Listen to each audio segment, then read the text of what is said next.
یہ تمہیں خفیف سی تکلیف کے سوا کچھ نقصان نہیں پہنچا سکیں گے، اور اگر تم سے لڑیں گے تو پیٹ پھیر کر بھاگ جائیں گے، پھر ان کو مدد بھی کہیں سے نہیں ملے گی۔ یہ جہاں نظر آئیں گے تم دیکھو گے کہ ذلت ان سے چمٹ رہی ہے، بجز اس کے کہ یہ اللہ کی پناہ میں یا مسلمان لوگوں کی پناہ میں آ جائیں۔ اور یہ لوگ اللہ کے غضب میں گرفتار ہیں اور ناداری ان سے لپٹ رہی ہے۔ یہ اس لیے کہ اللہ کی آیتوں سے انکار کرتے تھے اور اس کے پیغمبروں کو ناحق قتل کر دیتے تھے۔ یہ اس لیے کہ یہ نافرمانی کیے جاتے اور حد سے بڑھے جاتے تھے۔ یہ بھی سب ایک جیسے نہیں ہیں۔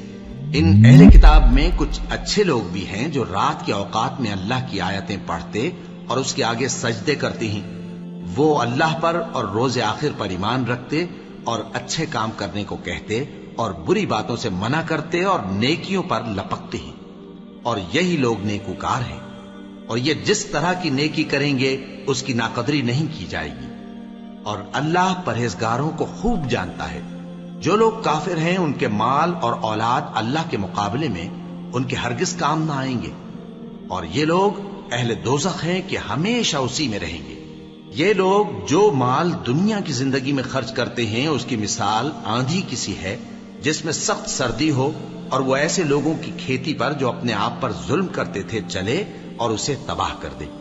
اور اللہ نے ان پر کچھ ظلم نہیں کیا بلکہ یہ خود اپنے اوپر ظلم کر رہے ہیں۔ مومنوں، کسی غیر مذہب کے آدمی کو اپنا رازدار نہ بنانا۔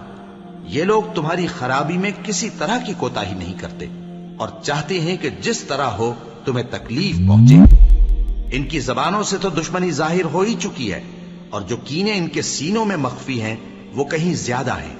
اگر تم عقل رکھتے ہو تو ہم نے تم کو اپنی آیتیں کھول کھول کر سنا دی ہیں۔ اللہ اکبر، اللہ